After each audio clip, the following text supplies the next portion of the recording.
झूठी साबित होती है फिर लगा। उन्होंने ये माना कि हाँ मोहम्मद रसूलुल्लाह पर इल्जाम।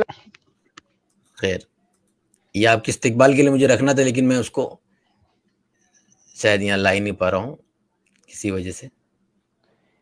उनके जितने लगभग कॉलर्स जो आ रहे थे, मैंने भी देखा है एक दो का, मतलब कमेंट्स भी देखा था, तो वो इस तरीके से बोल रहे थे कि यार पिछला वाला मॉडरेटर कहाँ, मतलब दर्द भरी उनकी आवाज लग रही थी मुझे कि पिछला वाला मॉडरेटर काश आ जाता तो कुछ बात बनती मेरी। बड़ी तकलीफ हुई उनको आपसे।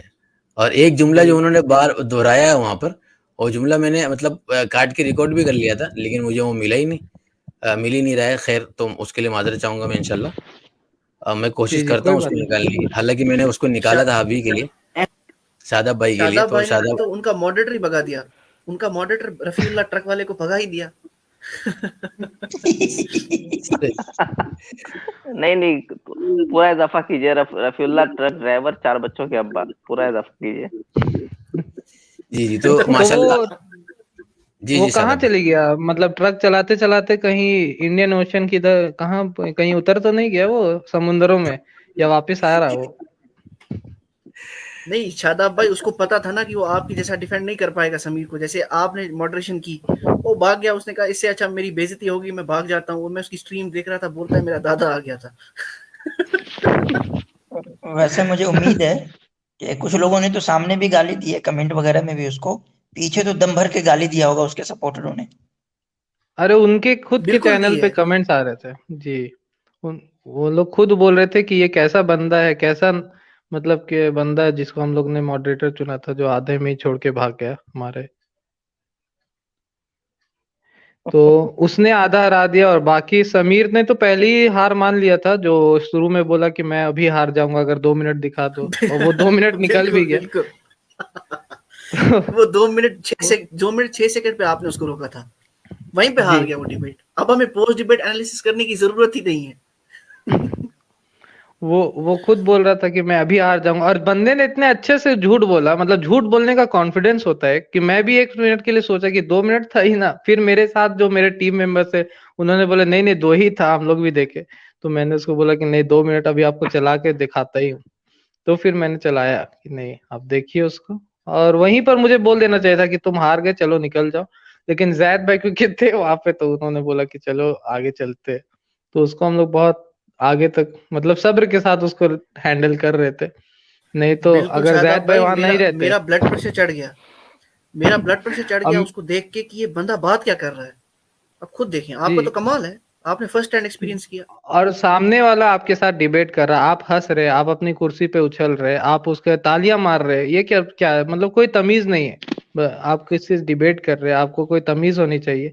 तो वो सब स्ट्रेटेजी होती है उनकी कि इस तरीके से हंसते रहना, उछलते रहना है ताकि लोगों को लगे। लेकिन मैंने अल्हम्दुलिल्लाह कोशिश किया इस चीज को कि उसकी ये सारी बदतमीजियों को सामने लाऊं ताकि उसको खुद भी एहसास हो सके, और लोगों को भी समझ में आ गया कि वो सिर्फ इस तरीके से झूठ बोलते हैं और उससे ज्यादा कुछ कर ही नहीं सकते। और ताज्जुब की बात थी कि क्रिश्चियनिटी लेके आया था वो इस बार, सबसे बड़े ताज्जुब की बात, मतलब कि अपने पॉइंट्स में उसका सारा पॉइंट छोड़ के उसको मोहम्मद सल्लल्लाहु अलैहि वसल्लम इन बाइबल चाहिए था, जो कि वो डिफेंड भी नहीं अब कर पा रहा पास्चर था। पास्चर बन गया था ना, वो पास्चर बन गया था ना। वो है ही एक्स मुस्लिम, सिद्धार्थ उर्फ पास्चर उर्फ बुद्धिस्ट मॉन्क नहीं नहीं, उर्फ बता दो नेचुरलिस्ट कि उर्फ नहीं, वो ह्यूमैनिस्ट। पहले क्रिश्चियन ही था। वो इस्लाम छोड़ने के बाद अच्छा उन्होंने क्रिश्चियनिटी ही उन्होंने एक्सेप्ट किया, तो कबूल किया था। लेकिन उन्होंने देखा कि अच्छा। क्रिश्चियन बनकर बहुत ज्यादा फायदे नहीं है, तो उसके बाद वो इस फील्ड में आया। वो क्रिश्चियन बन चुका था वो। तो इसका नाम होना चाहिए एक्स मुस्लिम समीर उर्फ Siddharth, also known as opportunist. ये इसका नाम वो एक ये एक सबसे बड़ा अपॉर्चुनिस्ट लगता है, मतलब जहां माल मिला बस वहीं वहीं चले जाओ। वही। तो अल्हम्दुलिल्लाह मतलब कि मॉडरेटिंग के तो उन लोगों के लिए मतलब जो दर्द हुआ वो तो समीर ने डिबेट में ही बोल दिया कि आप मॉडरेटिंग सीखिए खालिद खान साहब से। तो मैंने बोला ये यही बात तो सुनना चाहते थे आपसे हम, कि आप यही बात बता रहा कि आप डिबेट हार चुके।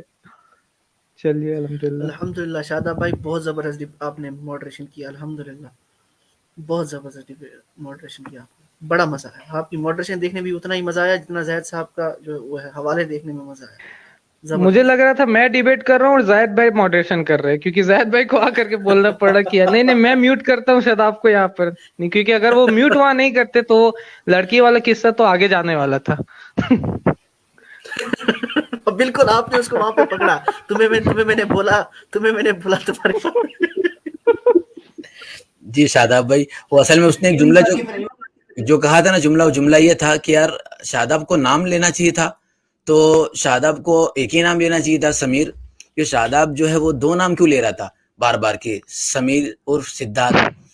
तो भाई जब 2 नाम रखा तो 2 ही नाम लेंगे ना, एक नाम रख के। बिल्कुल मैंने तो सोचा था कि समीरा लेना है, लेकिन तो समीरा ले नहीं सक रहा था, इंसल्ट हो जाता उसका, तो इसलिए सिद्धार्थ ले रहा था मैं। तो ये हालत है इनकी। तो आपको पता माशाल्लाह है शादाब भाई, जब उसने आप पे पर्सनल अटैक किया ना, आपको उसको बोलना था, मैंने तुझे बोला कि तुझे HIV है, क्योंकि उस बेचारे को एड्स की बीमारी है। आपको यही बोलना चाहिए था। हम लोग यही बात कर रहे थे आपस में। जी तो पर्सनल अटैक वो करते जा रहे जी जी बिल्कुल। तो बहुत बहुत शुक्रिया, और आपकी इंशाल्लाह थग लाइफ के ऊपर कोई एक साथी हमारा बनाएगा वीडियोस भी, इंशाल्लाह बहुत जल्द आने वाली है, तो वो भी समीर देखेगा। और हाँ, उनके वहां से जो 2-3 बात थी उसका जवाब मैं दे दूं। एक बात तो ये कि सिद्धार्थ को समीर के साथ जोड़ रहे थे, तो भाई बोलेंगे ही, और कल भी मैंने जवाब दिया था और आज भी दे देता हूँ। मैं इनसे पूछ लेता हूँ, हमारे आसिम भाई से पूछ लेता हूँ। आसिम साहब, मुझे ये बताइए कि डिबेट से पहले जब ऐलान हो गया, अनाउंस हो गया कि भाई वो उनका जो मॉडरेटर है वो उनकी तरफ से रहेगा, हमारी तरफ से शादाब भाई है, और उसके पहले एक राम कहानी भी थी कि वो भाई साहब अबू जर के लिए तैयार नहीं हुए, इतने नखरे के तो शादाब भाई तैयार हुए। तो ये कहाँ से रूल्स लेकर आए कि उनकी तरफ से नहीं तैयार होंगे, वो नहीं तैयार होंगे, आपकी बात मानी जाए। खैर कुछ भी हो, ये तो हो गया क्वालिफाई जब डिबेट शुरू हुई कि भाई ये शादाब भाई जैद साहब की तरफ से हैं और मिर्जा उनकी तरफ से। तो उसके बाद ये क्या कहना हो गया कि शादाब जो न्यूट्रल नहीं है, शादाब वो 22 हो गए हैं, ये इनकी तरफ से नहीं बोल रहे। तो ये बिल्कुल मतलब आसिम भाई अब बताएं आप कि जब मॉडरेटर एक होता है, मुझे जहां तक पता है उसको ये कि नॉर्मल रहे दोनों की तरफ, लेकिन जब आपने मॉडरेटर ही पहले से तय कर दिया कि मेरा ये तुम्हारा है, तो उसकी जिम्मेदारी है कि वो बोलेगा जो उनकी जिम्मेदारी है। उसके अंदर ये कहां से आप नया निकाल कर आगे वो उनकी तरफ है इनकी तरफ है। आपका मॉडरेटर बोलना चाहिए था उसको, वो चुप रहने के लिए यहाँ पर आया था, वो यहाँ पर खाना खाने के लिए आया था, दावत लेने के लिए आया था। जी, मुझसे मसल यही है कि अगर 2 मॉडरेटर होते हैं दोनों की तरफ से, तो एक मॉडरेटर का ये काम होता है कि अगर दूसरा मॉडरेटर को लगे कि भाई ये मतलब मॉडरेशन के अलावा दूसरा कोई काम कर रहा है, तो ये मॉडरेटर जो होता है ना दूसरा वाला, वो रोकता है। तो अब देखें, वो तो मिर्जा जो जाहिल है वो तो निकल लिया, पता नहीं कहाँ निकल लिया। अब समीर को जो है मतलब पंचर बनाने अकेले की लेने की देनी पड़ गई, वो करे क्या। तो अब उसको तो अपने मॉडरेटर को पकड़ना चाहिए, भाई तुम गए कहाँ, तुम तो हमें भाई बीच समंदर में ले जाके कुदा दिया और उसके बाद फिरार हो गए खुद। नहीं मतलब मॉडरेटर जैसे कि हमारे शादाब भाई है माशाल्लाह, अपने बलबूते पर स्ट्रीम करते हैं और खुद उनकी स्ट्रीम पर इन लोग जो है वो लाइन लगाकर जाते हैं मोहताज बनकर। ये इतनी वैल्यू समीर ने मिर्जा को क्यों दे दी आसिम भाई? मतलब क्या हैसियत उसकी, उसको मॉडरेटर बना दिया? कोई मिल नहीं रहा मुफ्ती साहब, मुझे लग रहा है एक तो समीर को मतलब कोई मिल नहीं रहा होगा, दूसरा मुझे लग रहा है ये प्रपोजल आया होगा मिर्जा की तरफ से कि चलो बहती गंगा में हम भी हाथ धो लें, ठीक है। तो लेकिन जब यहाँ आया तो देखा अरे यार यहाँ का माहौल तो कुछ और ही है, यहाँ तो हमारे बस का नहीं है, हम तो आ गए यहाँ कूद के। लेकिन भाई ये बहाव तो बहुत तेज है, यहाँ हम ठहर नहीं पाएंगे, तो वो कोई बहाना निकाल के निकल लिया। कुछ भी पता नहीं क्या बोला, कुछ लोग कह रहे थे कि उसके चचा आ गए थे, दादा आ गए थे, पता नहीं क्या था। मुझे तो पता चला कि वो उसने बोला कि किसी गांव में उसके कोई मर गया था, तो गांव में मरने से उसका क्या हो गया। जब उसको गालियां पड़ी ना लोगों से कि तू कहाँ चला गया था, फिर उसने अपनी स्ट्रीम में बताया कि मेरा दादा आ गया था मेरे कमरे में, तो इसीलिए मैं चला गया। मतलब 6 घंटे उसके कमरे में था। बड़ी कॉमेडी बन गई, और उसके बावजूद भी वहां जाके वो लेक्चर दे रहा है कि जाओ डिबेट अच्छे से सुनो। वो ओम आता है, वो कह रहा है वहां जाके कि सबकी फतह हो गई। हाँ भाई, सबकी फतह हो गई, हमारी जितने लोग यहाँ बैठे ना, हम सबकी फतह हो गई। उन्होंने 2 रिवायतें जी मुफ्ती के कॉलर भी लेते रहे बीच में, ठीक है चले पूछें आप। चले अब यहाँ से मैं इसको खत्म कर रहा हूँ और कॉलर्स को फास्ट ले रहा हूँ। अब इत्याद भाई हमारे साथ जुड़े हुए हैं। जी इत्याद भाई, अस्सलाम वालेकुम रहमतुल्लाहि व बरकातुहू।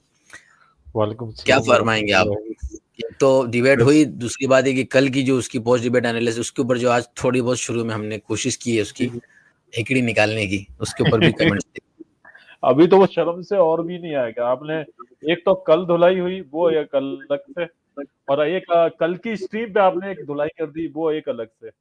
तो उसकी हिम्मत तो नहीं है कि वो आ जाए। और वो गिरगिट मिर्जा बस अपनी स्ट्रीम पे ही बड़बोलियां करता है, वो भी नहीं आने वाला। वो बीच डिबेट से ही भाग गया, वो समझ गया था कि ये डिबेट हार गया, मैं भी निकल लेता हूँ अपनी दुम बचा के। गिरगिट का काम ही है अपनी दुम बचा के निकल जाए, तो वो निकल गया वहां से। सादब भाई ने भी अच्छा झाड़ दिया माशाल्लाह से, बहुत जबरदस्त मॉडरेटिंग रही है और सारे लोग तारीफ कर रहे हैं सादब भाई को ही। अब आगे से इन लोगों को हैंडल वही कर सकते हैं असल में सादब जी भाई। बिल्कुल बिल्कुल। बहुत बहुत शुक्रिया आपका। मैं जल्दी जो नेक्स्ट कॉलर को भी ले लेता हूँ, जैसे जैसे आपकी परमिशन रहे। ठीक है इतिहाद भाई, बहुत बहुत शुक्रिया। जज़ाकल्लाह खैर। अस्सलाम वालेकुम। वालेकुम अस्सलाम warahmatullahi wabarakatuh। हमारे साथ है अलमास सिद्दीकी साहिब, बहुत देर से, माफ कीजिएगा जी। जी जी जी जी जी। अरे मैं कल से मैं इंतजार कर रहा हूँ कि मुझे स्ट्रीम पे लिया जाए। और क्या कहते हैं, मैंने जो है वो डिबेट जो है मैंने देखी थी, जो हुआ था बहुत बढ़िया हुई थी। और क्या कहते हैं, हमें लगता है कि हमने जो एक्स मुस्लिम समीर के साथ जो है थोड़ी सी जो है क्या कहते हैं नरमी बरती। शादाब भाई को ना लेकर के आमिर हक साहब को लेना चाहिए था। इतना उसको मारते वहां पे ना कि बेचारा जो है किसी लायक ना रहता वो। खैर मैं हर जैद एक के साहब हाथ को से बहुत मार खाने दीजिए, अब उसको हर एक के हाथ से मार खाने दीजिए, सबको नहीं मौका नहीं, बात मिलेगा। तो सही है, बात तो सही है एकदम। और क्या कहते हैं, उसका इतना बुरा हाल हो गया कि क्या कहते हैं वो किसी लायक अब है नहीं कि वो किसी स्ट्रीम में वो दोबारा दिखेगा। और जैद साहब ने जो है कहते हैं मतलब इस्लाम का और क्या कहते हैं मुसलमान होने का एकदम हक एकदम बहुत अच्छे तरीके से अदा कर दिया। ये बात एकदम मतलब मानने वाली। मैं तो इंतजार कर रहा था कि अगर थोड़ा पहले अगर मुझे मौका मिला होता तो मैं उनको मुबारकबाद में उनको देता इस बात के लिए दे कि दें, मतलब आप यहाँ से दे दें, उन्होंने। इंशाल्लाह आवाज पहुंच जाएगी उन तक, वो सुन जी रहे जी होंगे। जी। और क्या कहते हैं, मैं एक बात ये बताना चाहता हूँ कि वो कहते हैं शादाब साहब वो जो है आपको जो है छोटा गिरगिट मार कहता है। और क्या कहते हैं मुफ्ती यासिर नदीम अल वजदी साहब को जिनकी हम इतनी इज्जत करते हैं, उनको कहता है कि वो गुफा का शेर है। गुफा का शेर तो ये है, ये मुकाबला करने आता ही नहीं है, ये भाग खड़ा होता है। अगर इसके अंदर हिम्मत हो तो ये आ करके मुकाबला करे। ये समझ ही में नहीं आता ये किस तरफ ये जा रहा था। इसने 4 घंटा तो सिर्फ समझ लीजिए उसी पे जो कहते हैं रसूलुल्लाह सल्लल्लाहु अलैहि वसल्लम पे तोहमत लगाने में उसने लगा दी। फिर पता नहीं ये क्रिश्चियनिटी के ऊपर चला गया, फिर एकदम से ये कहीं किसी और डायरेक्शन में चला जाता। इसका इसका मौकिफ एकदम साफ कहीं से था ही नहीं। ये कहीं से साफ नहीं दिख रहा था कि ये किस तरफ है। मेरी तो एक बार इससे बात भी मेरी ऑनलाइन इससे हुई, तो क्या कहते हैं मुझे मुझे एकदम बताने लगा, कहने मेरे साथ बहुत ज्यादती हुई है। मेरे मुफ्ती इकराम ने जिनको मैं तबलीगी जमात का मैं हेड था, उनका अमीर मैं बन गया था। और क्या कहते हैं मेरे साथ ऐसा ऐसा हुआ, उन लोगों ने मेरे सवाल का जवाब नहीं दिया, इसलिए मैं अपने सवाल का जवाब मुझे मिल जाए ताकि मैं अपने घर जा सकूं। मैंने कहा भाई तुम्हें तुम्हारे सवाल का जवाब मिल जाए इंशाअल्लाह ताला। लेकिन अब मुझे समझ में आ रहा है ये एक नंबर का झूठा है, फरेबी है, ये मक्कार किस्म का आदमी है। और जी जी बिल्कुल इसको बिल्कुल। ये सिर्फ इस्लाम को बदनाम कर रहा है और कुछ नहीं। जी बिल्कुल बिल्कुल बिल्कुल, ये हक का जी है। और जी ये बात समझानी है असल में। देखो ये बात तो सबको समझ में आ चुकी है, और ज्यादा लोग को समझ में आ जाए इसीलिए स्ट्रीम होती है। यानी 4 लोग का है, नहीं कल 8 लोग का है, हमारा मकसद भी यही है सबको समझ में आ जाए। हमारे ऑडियंस को अल्हम्दुलिल्लाह मुझे जहाँ तक यकीन है और एतमाद है, आसिम भाई भी बताएंगे कि काफी हद तक अल्हम्दुलिल्लाह इसकी मक्कारी जो है वो लोगों को समझ में आ गई। अब बारी है इनकी ऑडियंस की, वो कब नहीं, इसकी मक्कारी को समझेंगे और कब वही उसकी वही मक्कारी मैं और बता रहा मुनकर हूँ के ना जाल से कि क्या निकलेंगे। कहते हैं जो जो इसकी जो क्या कहते हैं वो कहते हैं ऑडियंस है, वो कहते हैं मोस्टली जो कहते हैं नॉन मुस्लिम ब्रदर्स हैं। उनको दीन इस्लाम का कुछ पता ही नहीं है, तो वो जो बता दे रहा है ये उसी को सच मान ले रहे हैं। मैं उनसे रिक्वेस्ट कर रहा हूँ, हम्बली रिक्वेस्ट कर रहा हूँ उन लोगों से, नॉन मुस्लिम ब्रदर से, कि आप अपने अंदर से जो आपके अंदर नफरत है मुसलमानों को लेकर के, किसी और चीज को लेकर के, आप जो है वो क्या कहते हैं हमारे उलमा इकराम से मिलिए, उनसे बात कीजिए, उनसे अपने डाउट क्लियर कीजिए। ये जो भी बात बता रहा है मैं पूरी ईमानदारी से कह रहा हूँ, क्या कहते हैं अल्लाह ताला को हाजिर नाजिर जानते हुए कि ये सिर्फ झूठ बोल रहा है, सिर्फ प्रोपोगंडा कर रहा है और कुछ नहीं। क्या कहते हैं मेरी इससे बात हुई है, ये जी मेरे जी बिल्कुल सामने ही जब अलमास मेरी भाई। इससे बात हुई थी फोन पे, तो ये उसी में ये हार गया था। ये कहने लगा कि भाई मैं मानता बहुत हूँ बहुत अल्लाह को शुक्रिया। मानता हूँ और मैं अल्लाह के रसूल को मानता हूँ। ठीक है भाई, जी बहुत जी शुक्रिया। और एक बहुत क्रिश्चियन बहुत ब्रदर शुक्रिया। को ले लीजिए, बहुत देर से इंतजार कर रहे हैं क्रिश्चियन साहब। जी बिल्कुल बिल्कुल इंशाल्लाह ले जी लेंगे आप। बहुत बहुत शुक्रिया। बहुत शुक्रिया मुफ्ती साहब। जी। जी वालेकुम सलाम। तो इसके बाद हम लेते हैं, शादाब भाई भी हैं यहाँ पर, क्रिश्चियन साहब को जरा लेते हैं, जरा कुछ चटपटा हो। क्रिश्चियन जी। जी मुफ्ती साहब कैसे हैं? अस्सलाम वालेकुम। वालेकुम सलाम। आप क्या हैं? जी क्रिश्चियन? जी मैं जी जी जी जी अच्छे। तो आपको हुए अगर सलाम किया तो उससे उससे कोई और कोई बात साबित होगी। नहीं, वो डाउट हो जाता है ना कि सलाम कर रहे हैं, तो क्रिश्चियन लोग सलाम करते हैं क्या? क्रिश्चियन भाई, क्रिश्चियन मुफ्ती भी साहब के लिए सलाम जगह करते बनाए, हैं? मुफ्ती यासिर साहब के लिए, वो बोल रहे हैं जी take ji me in please. जी बिल्कुल, मैं बनाता हूँ मुफ्ती साहब के लिए जगह बनाता हूँ। जी जी बिल्कुल सलाम करते हैं। और हमारे यहाँ सलाम जो आपके अस्सलाम वालेकुम है, अगर हम जी इसको जूइश जो है वो भी जी इसी तरह मुफ्ती कर साहब कर ले सकते हैं। उसको। और क्रिश्चियन साहब, आप वो कोई बात रखना चाहते हैं? मुफ्ती साहब आना जी चाह रहे हैं, इसलिए साथी जो 1-2 मिनट वेट कर लें, हमारे दूसरे साथी इंशाल्लाह। हाँ जी, क्रिश्चियन साहब बात रख, तो आप जी मुस्लिम हैं? नहीं सर, मैं क्रिश्चियन हूँ। अच्छे जी, अच्छे, तो आप जी क्रिश्चियन हैं, ठीक है। जी अच्छा, मुफ्ती साहब आए थे? नहीं सर, मैं क्रिश्चियन हूँ। ओहो, मुफ्ती साहब मोबाइल से, 1 मिनट बोले। इको हो रही है आवाज। जी आवाज आ रही है आपको? इको नहीं होगी मुफ्ती साहब की। अस्सलाम वालेकुम रहमतुल्लाह। वालेकुम अस्सलाम व वालेकुम रहमतुल्लाहि व सलाम। बरकातुहू। वालेकुम अहलन, अस्सलाम व रहमतुल्लाहि व बरकातुहू। खैरियत से हैं आप खैरियत से हजरात? हज़रत। जी अल्हम्दुलिल्लाह। अच्छा, आप ये जो भाई आए हैं इनको निपटा दें, पहले से बात मेरे से पहले आ चुके हैं ये क्रिश्चियन साहब। जी जी जी, ये तो अभी बस आए ही हैं, यानी आप दाखिल उससे पहले ही आए हैं, सलाम कलामी भी हुआ है, बात तो शुरू नहीं हुई है, जी जी तो जी बात शुरू होगी अब। जी फरमाएं। अच्छा, मैं जाहिद जैद साहब तो नहीं है अभी, पर मैंने स्ट्रीम जो वो आपकी उसकी समीर की और जैद साहब की देखी थी। तो मुझे नहीं पता समीर क्रिश्चियन है या नहीं है, या वो पहले थे, मुझे तो इस बात का कोई इल्म नहीं है। पर उन्होंने बाइबल के हवाले दिए, तो मैं उस हवाले से कुछ बात करना चाह रहा था, अगर आपकी इजाजत हो तो। यानी क्या बात करना चाह रहे हैं? उसने गलत हवाले दिए या ये कि उसने सही दिया और जैद साहब ने गलत कोट किया? जी मेरा एक सवाल ये था, जैसे वो जो कह रहे थे, अच्छा जैद साहब जो हैं वो, मुझे ऐसा लग रहा था कि वो आप बाइबल में से खुद चेरी पिकिंग कर रहे थे। उन्होंने खुद ये कहा कि हम एक आयत को तो मानते हैं, आगे से जो है वो कह रहे हैं ये कुरान से मैच नहीं करती, इसलिए हम इसको नहीं मानेंगे। तो ये क्राइटेरिया सही है या नहीं है? जी जी मुफ्ती साहब।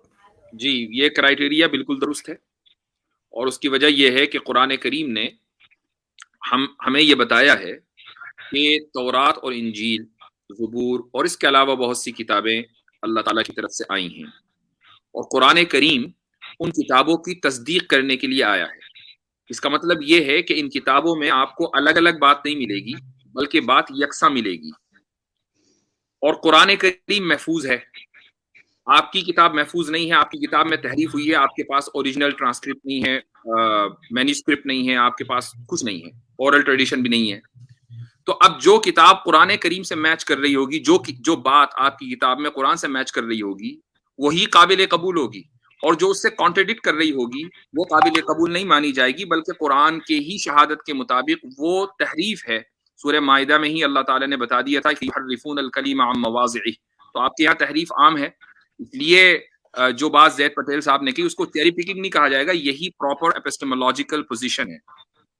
ठीक है। अच्छा, अब ये आप मुफ्ती साहब, मेरे लिए तो मैं नहीं मानता कुरान को, और इसलिए मैं मुसलमान भी नहीं हूँ। अब बात ये है कि आप जो ये कह रहे हैं, इसको अगर हम लॉजिकल देखें तो आप इसको कैसे प्रूव करेंगे कि ये वाली बात मान लेनी चाहिए और ये नहीं, तो आप कुरान का हवाला दे रहे हैं, इसको लॉजिकल कैसे करेंगे? और दूसरा सवाल मेरा ये है कि अल्लाह, जब ये सारी किताबें चेंज हो रही हैं और कुछ हो रहा है, तो वो महफूज क्यों नहीं कर पाया? और बात इसमें ये है कि वो 3 दफा नाकाम हो गया अल्लाह, और चौथी दफा कह रहा है अब मैं कुरान को महफूज करूंगा। तो आप किसी ऐसे बंदे की बात को चौथी दफा में कबूल कर लेंगे? ठीक, आपने 2 सवाल किए हैं। पहले सवाल का जो आपका जवाब है वो ये होगा कि कुरान करीम को हम हाकिम इसलिए बना रहे हैं दूसरी किताबों के ऊपर क्योंकि कुरान महफूज है, आपकी किताब महफूज नहीं है, आपके अपने लोगों की गवाही के मुताबिक।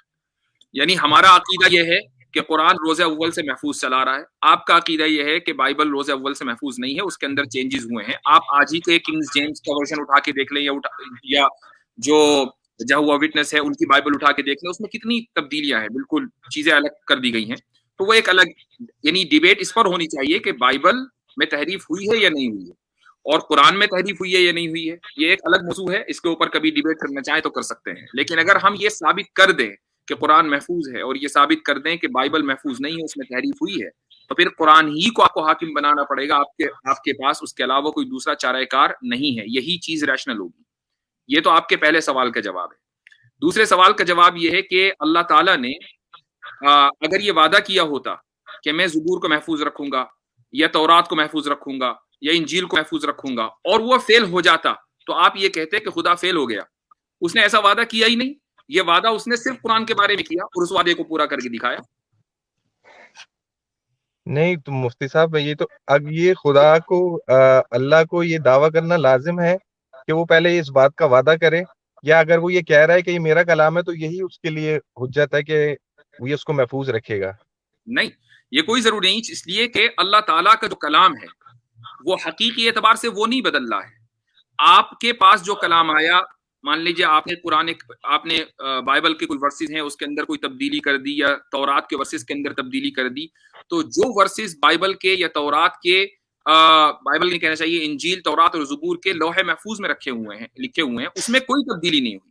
कुरान की किसी आयत में तब्दीली नहीं हो सकती, ना तौरात की उन ओरिजिनल आयतों के अंदर तब्दीली हो सकती जो लौहे महफूज में लिखे हुए हैं।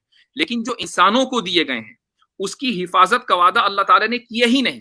जिस चीज का वादा नहीं किया उसकी वजह से आप अल्लाह को इल्जाम दे ही नहीं सकते। इल्जाम उस वक्त होगा जब वादा होता और उसके बाद फिर अल्लाह ताला फेल होता। कॉमन सेंसिकल बात है। मैं आपसे यही तो कह रहा हूँ कि खुदा को किसी चीज पे वादा करना लाजिम है, ना कि वो जो वो कर रहा है वही उसका जो है खुदा के फेलियर को बयान करने के लिए ये जरूरी है कि खुदा का वादा किया हो, खुदा ने वादा किया होता, वरना आप उसके फेलियर को बयान नहीं कर सकते। अगर मुफ्ती साहब, अगर सूरज किसी दिन किसी और जगह से निकल आए, और तो खुदा ने तो कहीं किसी जगह वादा नहीं किया कि सूरज जो है वो किसी और जगह से भी निकल सकता, अगर वो निकल आए तो फिर क्या होगा? कुरान ने वादा किया है ना, वलन तजीद लिसुन्नतिल्लाहि तब्दीला, कि अल्लाह ताला ने जो निजाम इस कायनात का बना दिया उसके अंदर तब्दीली नहीं पाओगे। तो सूरज कहीं और से निकलने का ही नहीं, जब निकलेगा तो उसका भी वादा है कुरान करीम, उसका हदीस में, कि आखिरी में जो है वो अलामत क़यामत के तौर पर एक दिन सूरज अपनी जगह से हटकर निकलेगा। हम उस दिन का इंतजार कर रहे हैं। नहीं, मैं यही तो, अब आप जो बात ये पेश कर रहे हैं कि कायनात के, अब इस कायनात का जो निजाम है, ये सारी चीजें अब उसने जो बना दिया उसमें हर एक चीज आ गई है ना, और जो वो भेज रहा है उसमें वो सारी चीजें उसके अंदर शामिल हो गई हैं। ठीक है मुफ्ती साहब, उसमें अब तौरात, इंजील और ये सारी चीजें। अब सवाल ये है कि अब आप जो ये कह रहे हैं कि बाइबल चेंज होगी, एक तो बात ये है कि पहले तो आपको वो मैन्युस्क्रिप्ट लाके दिखाना पड़ेगा। नहीं, ये मैं नहीं, एक मिनट, ये मेरी जिम्मेदारी नहीं है, ये आपकी जिम्मेदारी है। आप लाके दिखाएं मैन्युस्क्रिप्ट। आपको साबित करना है कि बाइबल, यानी इल्जाम हमने लगाया, आपको साबित करना है कि बाइबल में तहरीफ नहीं हुई है। मैन्युस्क्रिप्ट्स आप लाकर दिखाएं, हम नहीं लाकर दिखाएंगे। मुफ्ती साहब, मैं कह रहा हूँ कि दावा आप कर रहे हैं, आप ये मानते हैं कि नहीं कि बाइबल के अलग अलग वर्जन पाए जाते हैं? सिंपली आप ये यस या नो क्या? नहीं, देखिए, जो आप मानते हैं, आप ये मानते हैं कि बाइबल के अलग अलग वर्जन नहीं पाए जाते दुनिया में? सर, आप जवाब देने देंगे तो मैं दूंगा, मुझे जवाब तो देने दें। तो मैं आपसे ये कह रहा हूँ कि आप जिसको वर्जन कहते हैं ना, वो ट्रांसलेशन है। ट्रांसलेशन जो है वो अलग हो सकती है। ओरिजिनल लैंग्वेज में, जो बाइबल की ओरिजिनल लैंग्वेज थी, उसमें बाइबल है आपके पास? जी। कौन सी लैंग्वेज? देखें, इब्रानी में और यूनानी में जो पुराना और नया अहदनामा है वो मेरे पास है। अब ऑल दो मुझे अब वो पढ़ना, मुझे वो जबान तो नहीं आती, मगर ये इसके मैन्युस्क्रिप्ट मेरे पास हैं, और इसकी मैन्युस्क्रिप्ट जो हैं वो ब्रिटिश म्यूजियम में भी रखे हुए हैं। हजरत ईसा अलैहिस्सलाम ने गुफ्तगू की है, उस जबान की मैन्युस्क्रिप्ट आपके पास मौजूद है, आप ये कह रहे हैं? जी जी जी जी। शादाब भाई, आपकी इस ताल्लुक से कोई स्टडी है? मेरे इल्म में तो ऐसा नहीं है। मुफ्ती साहब देखें, इस पे एक ये है कि अरामिक अगर लैंग्वेज में हो तो नो डाउट हो सकता है कि अरामिक एक लैंग्वेज एग्जिस्ट करती है, उसमें आपके पास एक बाइबल हो सकता है, लेकिन इसकी क्या गारंटी आप देंगे? नहीं, एक मिनट, इसकी क्या गारंटी देंगे? देखिए, आप ट्रांसलेशन की बात की थी ना, इसकी क्या गारंटी है कि आपके जो पास अरामिक है वो ग्रीक का ट्रांसलेशन नहीं है? वो ओरिजिनल है। पहली बात तो ये है सर, आप जो क्रिश्चियन Aramaic भाई, कह रहे हैं वो ना, जो मैन्युस्क्रिप्ट्स है ना वो ग्रीक में है, ओल्डेस्ट मैन्युस्क्रिप्ट्स, अरामाइक में सर नहीं मैं है। वो, जो वही तो मैं ओल्डेस्ट कह रहा हूँ, आप मैन्युस्क्रिप्ट्स है मुझे ना न्यू टेस्टामेंट सर का, और सर ओल्ड सर टेस्टामेंट का जो मैन्युस्क्रिप्ट है वो सर हिब्रू सर में है। सर ठीक है, मैंने तो यही बोला। अरे आप बात ही नहीं सुन रहे जनाब, मैंने यही बोला ये जो आपके साथी हैं वो एरामिक लेके आए। मैंने मुफ्ती साहब को यही बोला कि पुराना अभी इब्रानी में आपने है। अरामाइक बोला था थोड़ा देर सर पहले, आप उन्होंने वीडियो बोला, जाके देखिए। हाँ मुफ्ती जी, साहब जरा आपने क्रिश्चियन साहब बताइए। आपने ये कहा कि ईसा अलैहिस्सलाम जो जबान बोलते थे उस जबान में आपके पास बाइबल है। हो सकता सर है, मुमकिन है, मुमकिन है। मैं कह रहा हूँ कि सीरिया की जबान अरामिक है, मुमकिन है कि हो, लेकिन सिर्फ अरामिक में होना काफी नहीं है। जैसे आप कह रहे हैं कि जो दूसरे बाइबल्स हैं वो वर्जन नहीं, वो ट्रांसलेशन है, तो इसी तरह अगर मैं ये कहूँ कि आपके पास जो अरामिक में है वो ओरिजिनली वो वाला नहीं है जो ईसा अलैहिस्सलाम ने दिया था, बल्कि वो भी किसी और का ट्रांसलेशन हो सकता है, ग्रीक का, क्योंकि हमारे पास जो सबसे पुराने मैन्युस्क्रिप्ट हैं वो ग्रीक के हैं, ना कि अरामिक के। अच्छा, मैं आपने तो मेरी ईसा बात ही अलैहिस्सलाम की सुन ले, जबान तो ग्रीक नहीं थी ना, मेरी बात यूनानी तो नहीं सुन थी, ले, इतना तो कंफर्म है ना। मेरी बात तो सुन ले। मैंने अब दोबारा रिवाइंड करके और उसको दोबारा देखिएगा, मैंने आपसे कहा पुराना अहदनामा इब्रानी में और नया अहदनामा जो है वो यूनानी में, ग्रीक में है। मैंने तो तो ईसा अरामी का अलैहिस्सलाम कोई की लफ्ज जबान नहीं किया। यूनानी थी। अच्छा, अब ये जो आप बात करें ना, जब खुदावन यीशु मसीह जब ईसा अलैहिस्सलाम आए उस वक्त वहां 3 जबानें बोली जाती थी, और वो तीनों जबानें जो हैं उनको आती थी। जैसे अगर आप पाकिस्तान या इंडिया में हो तो वहाँ उर्दू भी बोलते हैं, अगर वो पंजाब में रहते हो पंजाबी भी बोलते हैं, और इंटरनेशनल जबान अंग्रेजी भी बोलते हैं लोग। तो वहाँ पे 3 जबानें बोली जाती थी। वहाँ पे जो जूइश जो उनकी लैंग्वेज थी वो अबरानी भी बोलते थे, वो यूनानी नहीं बोलते थे, और वो अरेमिक भी बोलते थे। तो आपका ये क्लेम है कि जो ओरिजिनल बाइबल है वो यूनानी में आया है, वो सिरियक में जी नहीं आया। नहीं, ओरिजिनल नहीं, इस पे मैं एक बाइबल। बात बताऊंगा। मैक्सिमम बिब्लिकल स्कॉलर्स एग्री करते हैं that the everyday language of Jesus was Aramaic जो है, वो हाँ, वो उसी हमें में भी पता है कि बाइबल जो है मतलब वो मतलब एक ये एक आप गलत तरीके बोल से रहे अतर भाई वो मतलब कि एक तरीके से समझिए कि मादरी कंसेंसस जबान है जो, इस पे, उलमा का कंसेंसस है कि ईसा जी अलैहिस्सलाम की जो जबान थी वो अरेमिक थी, यूनानी नहीं थी। First time I am hearing this claim कि नहीं मैं, ईसा इस्लाम अरे जो है आप बात के ही पास बाइबल यूनानी में भी आया, इसकी एक पॉसिबिलिटी है, ये I am hearing first time. नहीं, मैं आप बात को उस तरह समझ ही नहीं रहे। मैं आपसे क्या कह रहा हूँ, मैं आपसे कह रहा हूँ वो 3 जबानें बोली जाती थी, और जो बाइबल जो नया अहदनामा है वो यूनानी में है, यानी ग्रीक, ग्रीक के अंदर। अच्छा, वो क्यों हुआ? क्योंकि उस वक्त की वो इंटरनेशनल लैंग्वेज थी, इसलिए पुराना अहदनामा भी इब्रानी में नहीं इसलिए उतरा क्रिश्चियन साहब, क्योंकि आई थिंक आप जी मतलब मैंने जहां तक मिडिल ईस्ट की हिस्ट्री पढ़ी है तो जी एवरीवन नोज कि वहाँ यूनानी के असरात बहुत कम है। सर इवन जो कैसे, अरे लैंग्वेजेस हैं उसके ऊपर भी यूनानी के असरात बहुत कम है। ये आप कैसे कह और रहे हैं भाई? मैं बता रहा हूँ, यूनान, और मैं आपको नॉन मुस्लिम को कोट करूंगा, मैं मुस्लिम को भी कोट नहीं करूंगा इस पे। खुद मुस्तशरिकीन का इस पे इजमा है कि वहाँ यूनानी के असरात मिडिल ईस्ट के लैंग्वेजेस पे बिल्कुल ना के बराबर है, गर्चे यानी कि ग्रीक के थोड़े बहुत इन्फ्लुएंस पाए जाते थे, लेकिन उसको आप ये कहे कि वो एक लैंग्वा फ्रेंका थी, यानी मिडिल ईस्ट आप, के अंदर जो है वो अच्छा लैंग्वा आप अभी फ्रेंका यूनानी थी, तो आप अभी ये सर्च क्रेडिबल कीजिए। मैं क्लेम नहीं आपसे है ये आपका। कह रहा हूँ, यूनान, यूनान सर रोमन्स ने हुकूमत की है दुनिया के ऊपर, उनकी ये लैंग्वेज थी। जैसे रोमन्स की जबान ग्रीक नहीं थी, आप बेसिकली यही मिसअंडरस्टूड कर रहे हैं।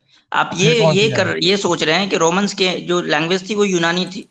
कौन सी जबान बोलते थे सर वो? उनकी जबान, अच्छा मैं अभी दिखा देता हूं, इतना मुझे कंफर्म है कि वो यूनानी नहीं आप थी, ठीक है मैं सर अभी अभी दिखा। आप मैं यही अच्छा तो कह रहा हूँ आपको। क्रिश्चियन भाई जी आप मुझे बताएं, आप ये जो आप ट्रिनिटी में बिलीव करते हैं?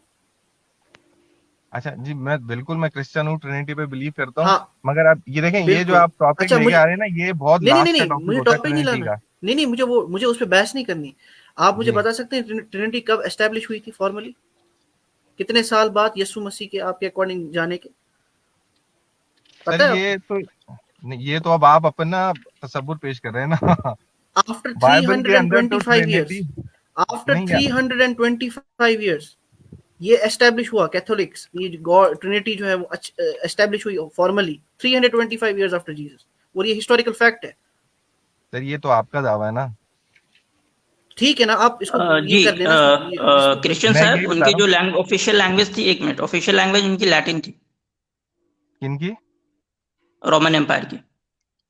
लैटिन भी थी, जो इंटरनेशनल लैंग्वेज थी सर, वो अब यूनानी बोलते देखें थे। अब यही है ना मसला जी कि नहीं ग्रीक नहीं जो है उनका एक सूबा था, उनसे करीब थे, तो वही तो मैं कह रहा हूँ कि उनके पास जो है ग्रीक का ऑफ कोर्स एक इन्फ्लुएंस है, और खुद अच्छा, ग्रीक मैं लैंग्वेज के ऊपर आप हिस्ट्री में और पीछे जाएंगे ना, तो ग्रीक जो पूरा इसके यानी स्क्रिप्ट डेवलप हुआ है वो एक लैंग्वेज है जिसको फिनिकी कहते हैं। वो बेसिकली सीरिया की लैंग्वेज है, फिनिकी लैंग्वेज। सर मेरे इसको पास, दुनिया मैं का आपको अगर अगली दफा आ सका तो मैं आपको जरूर ना इसका अगली रेफरेंस दफा दूंगा जब आप आए जी। अगली दफा जब आप आए तो जरा इन कॉन्ट्रडिक्शंस को भी हल करके आइएगा जो बाइबल के अंदर